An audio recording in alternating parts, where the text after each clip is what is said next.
Well, good afternoon, everyone. I want to first start off by addressing the awful tragedy unearthed at the former residential school in British Columbia. My heart breaks for Indigenous communities. It breaks for the families and survivors. This discovery also reminds us the pain caused by residential schools continues to haunt Indigenous communities across our country, including here in Ontario. Minister Reckford has been very clear. We will work with the Indigenous partners and the federal government to investigate former residential school sites right here in Ontario. I want to personally thank Regional Chief Roseanne Archibald for her leadership and partnership. Thank you. Now, I want to talk to you about the situation with our schools. COVID-19 has taken a significant toll on everyone in Ontario, but our children have been impacted more than most. The pandemic has disrupted their lives. It's taken away their ability to go to school, to see friends, to connect with each other. Last week, I wrote to the public health, medical, and education experts asking for their opinion on the best path forward. And it's no secret that some of them said kids should be back in school on a regional basis for the last couple of weeks of school. But here's what the experts couldn't say. They couldn't tell us that returning to in-class learning before more students and teachers are vaccinated won't lead to thousands and thousands of new cases. In fact, we've seen clearly in the modeling from Dr. Brown that returning kids and teachers back to school before they're vaccinated will lead to thousands of new cases. The experts couldn't tell us that it wouldn't risk spreading dangerous variants and avoid us from moving to other stages. It won't risk the health of our kids. Well, no one wants kids back in school more than I do. As your Premier, these aren't risks I'm willing to take. So today, I have to announce that schools will not be returning for in-class learning until the fall. I know this is difficult, very difficult news. It was a hard choice to make, but I will not, and I repeat, I will not take unnecessary risks with our children right now. The fact is, we're fighting a third wave driven by variants. And unlike the original strains, we know that some of the variants we're fighting right now are more dangerous for children. It can make younger people very, very sick. And we also know that until we get more students and teachers vaccinated, outdoor activities are safest right now. And that's why our reopening plan starts with outdoor activities. So we will focus on getting kids outside, getting them to summer camps, day camps, sports, outdoor activities as soon as possible. Activities that we know are critical to the mental and physical well-being of our kids. Now, I understand this is going to be very difficult for many parents. You've done remarkable jobs in the hardest of circumstances. And we understand how hard this remains on everyone's physical and mental well-being. So we will continue to support both parents and children as we move forward to make sure everyone has the help they need. Yesterday, we announced an additional $31 million in new mental health funding for our children and youth. And this is in addition to everything we've already done in both education and mental health supports. We're sparing no expense right now to have your back and support you through these very difficult times. And we will use this time to get our teachers and students vaccinated. We'll use this time to continue investing in ventilation in our schools, because the decisions we make today will help us ensure a safe summer. And most importantly, a safe and normal return to school in September. And I want to say directly to all our kids in Ontario, kids, I know this has been very, very hard on each and every one of you. I know it's been hard adjusting. You miss your friends, you miss school, you miss your sports and activities, and you're sick and tired of all this. I get it. I can't imagine what it's been like for you. I don't think that adults, we can really fully appreciate what it's been like for our kids. I assure you, it's not lost on me. And that's why I want schools to host in-person outdoor graduation events and other opportunities for you to meet with your friends and reconnect outside before the end of the year. We'll be working with school boards and health officials to make sure we can have outdoor graduation ceremonies for all students in all grades this summer. Rather than just grade 8 and 12, it should be for all students, because we know that we need to do as much as possible to get people outdoors, to enjoy the summer, enjoy the nice weather. And we can do this safely by sticking to our reopening plan, a plan that was developed by Minister Elliott and the medical community. It's a plan that has been widely supported by health experts. It gives us clarity and certainty on what opens. And I'm cautiously optimistic right now. We're doing as well as a province can do, and that's thanks to each and every one of you and the frontline healthcare workers. And I'm so hopeful that as things are going, we may be able to enter step 1 safely earlier than June the 14th. Right now, we're waiting for Dr. Williams and his team to tell us when we may be ready to do so, because I know it's very important for people in Ontario to get to step 1, to get to step 2 as soon as it's safe to do so, to ensure we enter into the roadmap to get kids outside playing sports, team sports, going to camp, day camps, enjoying organized activities this summer, hanging around with their friends. That's what we want to get to. And thanks entirely to our incredible frontline workers, pharmacists, and public health officials, our vaccination rollout continues to do its job. And these are really staggering numbers, folks. Over 9.2 million vaccinations have been delivered, and that number is increasing each and every day. We're now offering second doses to our most vulnerable and are on pace to fully vaccinate everyone who wants to be by the end of this summer. And today's difficult decision will help ensure we do have a summer, a safe summer, and we get to stage 1 and stage 2, and create conditions for a safe and normal return to in-class learning in September. Thank you, and God bless the people of Ontario.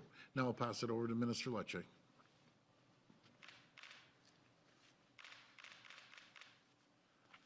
Good afternoon.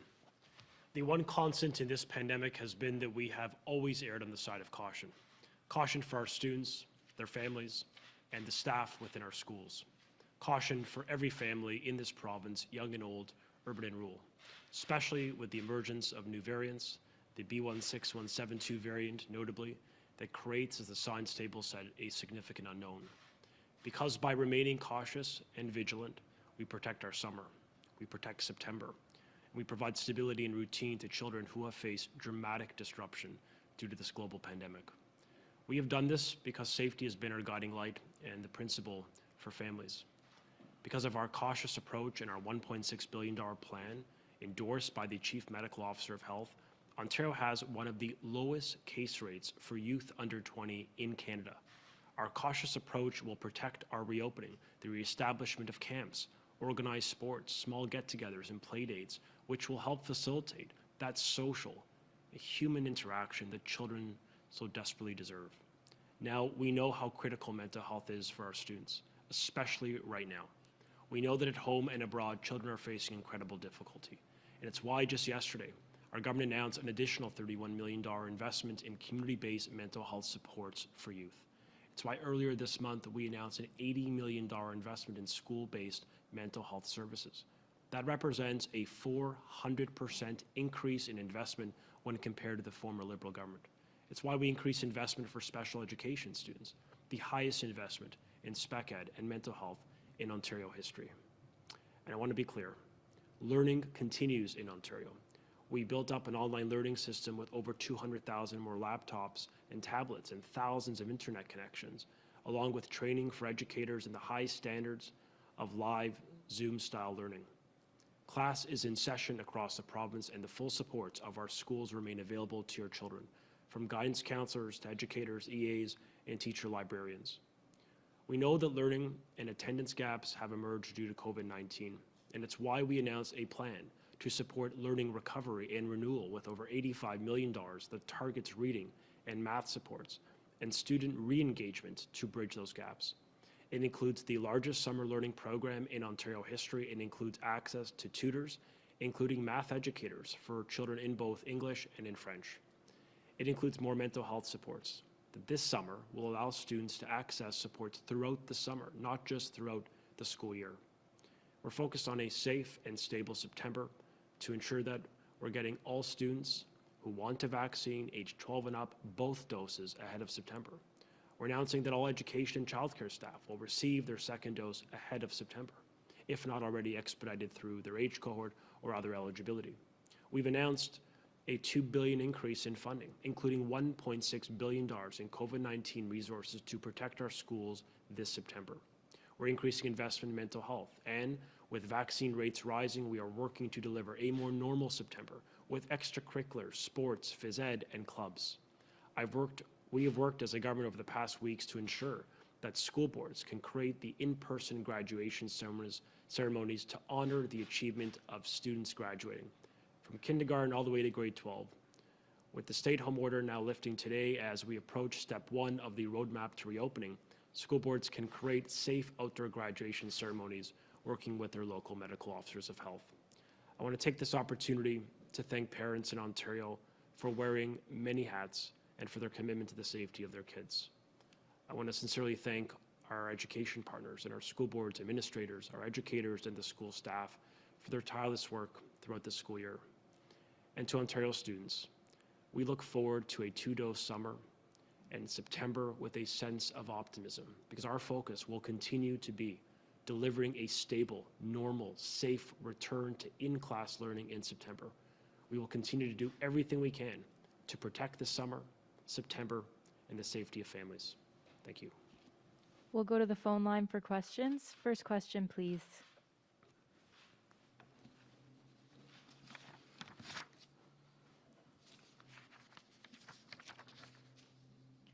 We're ready for the first question.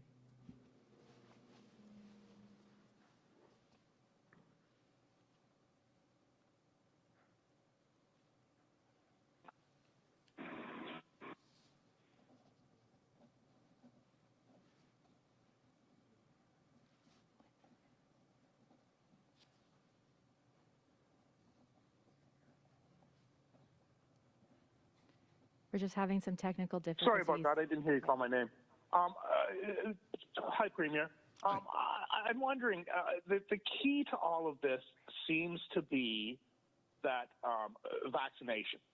Are vaccinations going to be mandatory for anyone old enough to receive one when they go back to school this year? And if not, why not, when you consider that things like measles vaccinations are mandatory? Well, we can't force anyone to go get a vaccination, Randy, and you know, we encourage them. We want them to get vaccinated. We want the students, as many as possible, to get vaccinated. We want the teachers to get vaccinated, as many as possible. We want them to get the second dose to make it safer to go back in September. It's proven that it works. You look at our long-term care homes, you look at the cases coming down, you look at the ICU numbers coming down. So it's going in a positive trend because the vaccinations, they work. I encourage people to take them. Do I believe in forcing anyone to take them? No, I don't. But I'm strongly encouraging everyone to take a vaccine. Follow-up? Okay, and as far as the going into stage 1 of the reopening earlier, are you talking about, you know, a couple of days early, a week early? Do you have any sort of time frame in mind, or is it possible to know that at this time? Well, we put it forward to Dr. Williams in the health table, and we're waiting for a response from Dr. Williams. And we'll listen to Dr. Williams moving forward. Right now, we're at the 14th.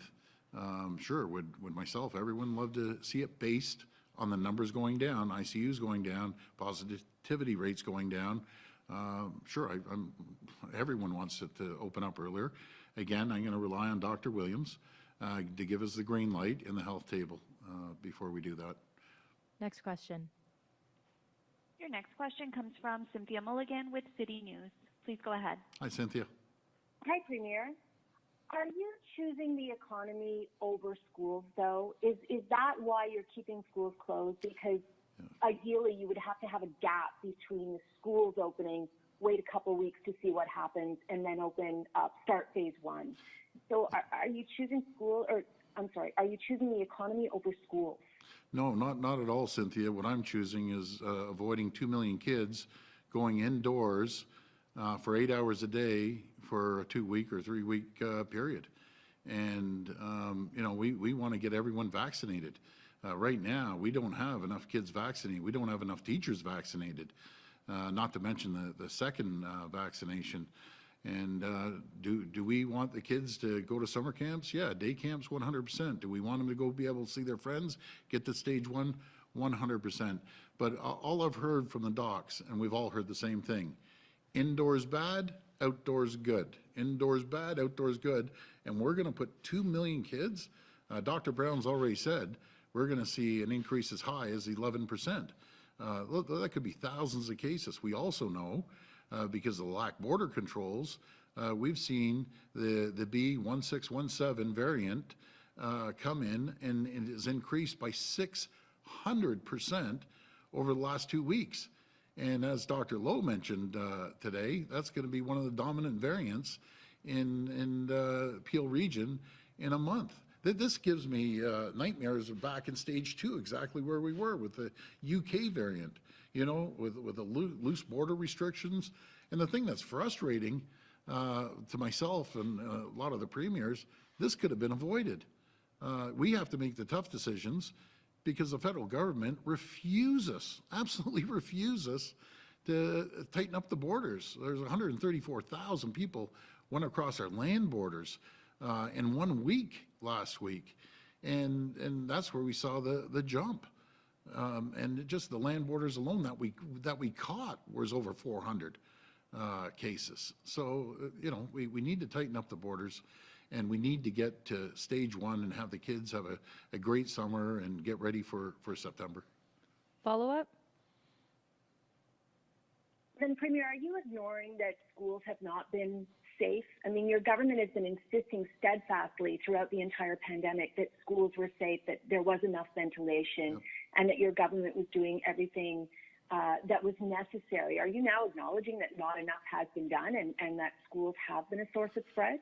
Not at all. Matter of fact, I think Minister Lecce has done an incredible job. It's as I've heard, it's kind of a world renowned, the rollout that we had with education. And what has changed? We have the Indian variant, which is deadly, better known, or B1617, better known as the Indian variant. That's in play right now. And what's in play that we didn't have before, we need the kids vaccinated. We need the teachers vaccinated as quickly as possible, and we're doing that throughout the summer. So that's the difference right there. Next question. Your next question comes from Chris Bishowy with the Toronto Star. Please go ahead. Hi, Chris. Thank you. Thanks for taking my questions. Thank you. Premier Ford, you asked for consensus. I mean, you asked teachers, you asked your science table, you got regional office of health on board. I mean, you got your consensus, but you decided to do the opposite of what they recommended. And why bother asking for their opinion if you were only going to ignore it? Well, there wasn't a consensus. They didn't answer the questions. They answered one question, yeah, let's put the kids back in school. What they refused to answer is how many cases. I got to give Dr. Brown credit. He was one of the few that went out there earlier on and said it's going to increase the cases by 11%. That's going to increase the cases by thousands. We know the Indian variant is here. It's taken hold. And I think it would be irresponsible to put 2 million kids in a classroom for 8 hours a day, and we know it's going to spread. Then they're going to bring it home. They're going to give it to their parents. They're going to give it to family members. They're going to give it to their grandparents. And here we go again, back to stage 2. We need to get more students vaccinated. We need the teachers vaccinated as quickly as possible to make it safe. Follow-up? Thank you. The other issue I wanted to ask about is the fact that Ontario students have now been out of class more than any others in the country. So we're now at about 23 weeks and counting since the pandemic began. Ontario now remains the only province where all the kids are not in school. I mean, you've often said that Ontario does better than other jurisdictions, and the education minister has said schools are safe. So why is it that other provinces can reopen schools, but Ontario can't? Well, we're really, when it comes to all the different provinces, there's no comparison to any province in the entire country like Ontario. We're 15 million people. The closest is Quebec at 8.5 million, but all the rest are 1/4 of our size and probably 1/10 our size. They don't have 134,000 people, 134,000 people crossing their land borders. They don't have 30, 40, 50,000 flights coming in to the largest airport in Pearson. They don't have Buffalo Airport as their second international border, that thousands of people are flying into Buffalo, taking a taxi, walking across the border, which is unheard of. And again, I implore the federal government to tighten up the borders. So we're dealing with sheer numbers, sheer size, and there is no good comparison anywhere in the country. All I know is I don't want a chance. I don't want to risk the health of our kids and cutting off their summer. If we, just think, if these variants, which they're here, and they start taking hold and we stick all the kids indoors, we've lost the summer. That would be a disaster. Right now, we're on a great path, thanks to the frontline healthcare workers, everyone doing their jobs, thanks to the people of Ontario following the guidelines. That's the reason the numbers are dropping right across the board. So it's really positive. And if we can just stick to the framework, move forward cautiously as we have, and which every medical advisor in the province agrees this is a good framework, and we're moving very cautiously, I don't want to roll back to the end of February and March. I don't want to go through that again, and neither does anyone else. So, folks, let's just stick to the framework. We will get there. We will have a fabulous end of June. We'll have a fabulous July and August, but we have to stick with the program. Next question. Your next question comes from Matt Bingley with Global News. Please go ahead. Hi, Matt. Hi, Premier. When you say that you have to stick to the program and to the framework, should people take from that there's no way that we will enter stage 1 before the 14th? And if that's not the case, then will you give more certainty to people when they can actually expect an answer on it? Because as parents will note, they had to wait days for this one. So, Matt, I appreciate your question. So let's differentiate from framework and date. As we see the numbers come down, and they're dropping rapidly, we've put forward to Dr. Williams and the medical team that option about opening up earlier based on a cautious approach based on the numbers coming down. The framework won't change. So what you're allowed to do will not change. That will stay consistent. But we want to get to stage 1. Everyone wants to get to stage 1. And then 3 weeks after that, then we get to go to stage 2. And if we were able to open up a few days later based on Dr. Williams' advice, then we get to go to stage 2 before July 1st. And I think that would be fabulous based on the numbers, based on being cautious. There's no one out there that wants this province to open up sooner than I do. But I want to do it cautiously, and I want to do it through the guidelines and through Dr. Williams. And I'll pass this over to the Minister of Health, which, by the way, has just done an incredible job, along with the Minister of Education, just shoulder to shoulder with us right from day one. So I'll pass it over to Minister Elliott. Well, thank you for the question. We are seeing the numbers going down. The vaccination rates are good, but of course we have to look at the number of new cases coming into our hospitals, the number of people in intensive care, the R factor, how quickly the numbers are reproducing and infecting new people, and public health capacity as well. So there's a range of factors that need to be taken into consideration. We are reviewing them daily, and as soon as we hit the levels that Dr. Williams and the team consider are safe, then we will be able to move into stage 1. Follow-up?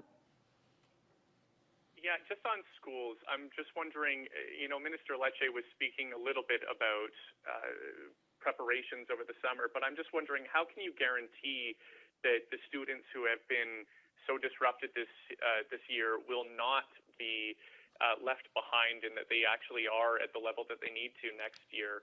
And what about daycares? If schools can't open, how can they? I'll pass this over to Minister Lecce. Yeah, thank you for the question. First off, we have put in place, well ahead of today's decision, a plan specifically targeting learning gaps for English, for areas of reading and math, where we've seen regression given the challenges and the disruptions of the pandemic. To be fair, that's a phenomenon, that's a reality young people are facing around the world. But we have a plan in this province, $85 million targeting those learning gaps to help bridge them. We've also put in place the largest summer learning program. We've expanded access to tutoring for subjects including mathematics, where teachers would lead tutoring instruction in English and French for more students in the province. We've done all of that recognizing that we have work to do to support these kids, both from a mental health perspective and from a learning perspective.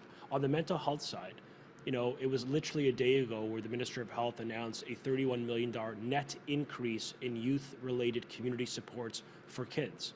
And I announced some weeks ago an $80 million investment in schools to allow for more psychiatrists and psychotherapists and social workers right in our schools to support our kids. That's a 400% net increase in mental health supports, and our government knows how important it is, especially when it comes to September. Now, in the context of how do we ensure September is more stable and better for kids, and the fact is today 25% of youth 12 and up have a vaccine. We're going to get that rate much higher. We're working hard to encourage them to be vaccinated, and as you know, we have a plan, and today we've confirmed again, every student in Ontario who wants a vaccine, every educator in Ontario who wants a vaccine will have received 2 doses ahead of September. That is a material change that we didn't have a year ago. We didn't have vaccines 1 year ago, but we do today. And that gives us a great sense of promise that will help make those schools and really the community safer, because we know our schools have been safe in this province. In this province, we have one of the lowest rates of case rates for youth in Canada under 20. I mean, that's not in spite of our plan. It's because we've invested and followed the best expert advice. And we're going to do that. We've been consulting with the Chief Medical Officer of Health and all medical officers of health on September. And our aim is to make it more normal, where kids could have access to to clubs, as well as extracurriculars and gym, as well as sports. All these things make a difference. They were denied those experiences in the country this past year, and we want to work very hard to make sure we could restore them for the benefit of children in September. Last question. Your final question comes from Caroline Alfonso with the Globe and Mail. Please go ahead. Hi, Caroline. Hello, Premier. Thanks for taking my question. Thank you. Premier, you have said that kids are a priority. You've also said that schools are safe. In fact, Minister Lecce said earlier this week that schools are safe. So did you mislead the public? Are those statements inaccurate? No, not at all. The difference is, especially over the last month, we see the variants coming in, and we saw the cases climb. Obviously, there was a reason why public health shut down the schools. They were concerned. I was concerned.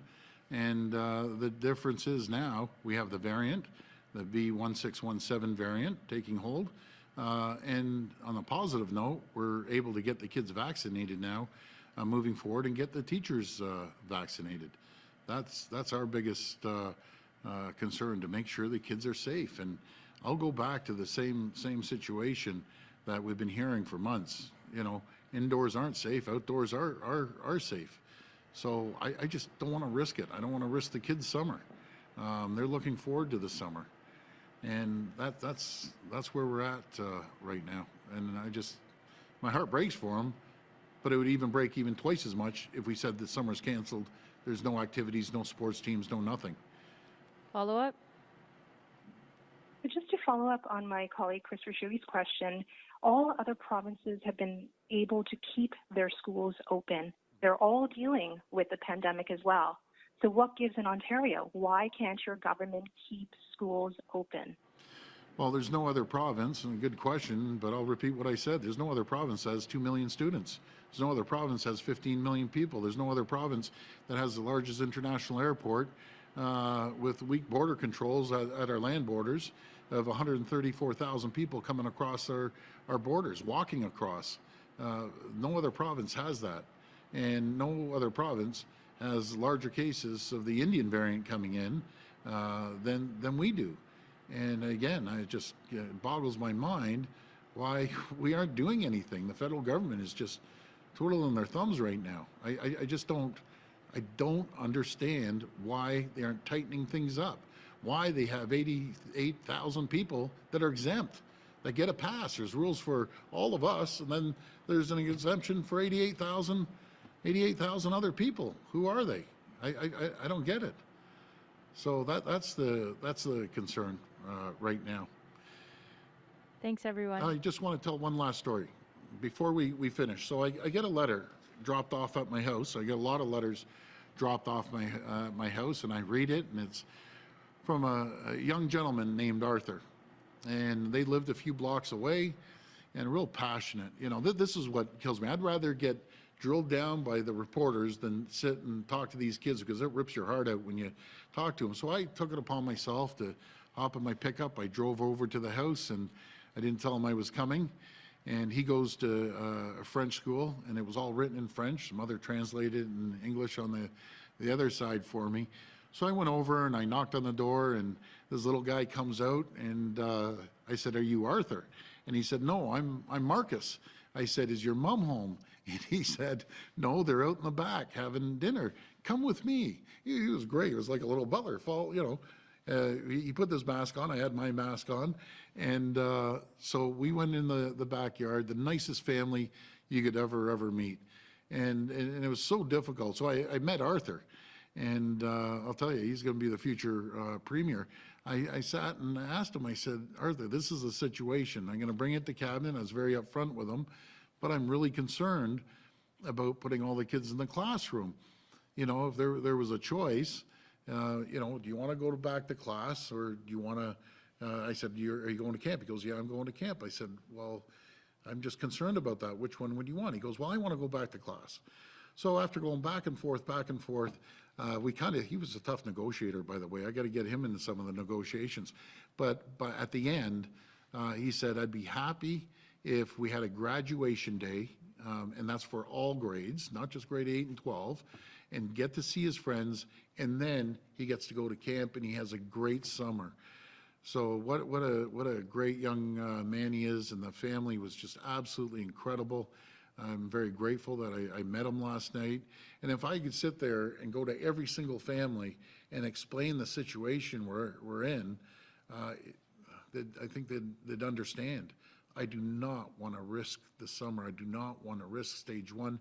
Folks, we are doing so well as a province, and all thanks to each and every one of you. Thanks to the frontline healthcare workers. You're all absolute champions. We need to stick with the framework. We need to move forward. Dr. Williams will get back to us if we can reopen earlier, but let's not waver. Let's keep moving forward.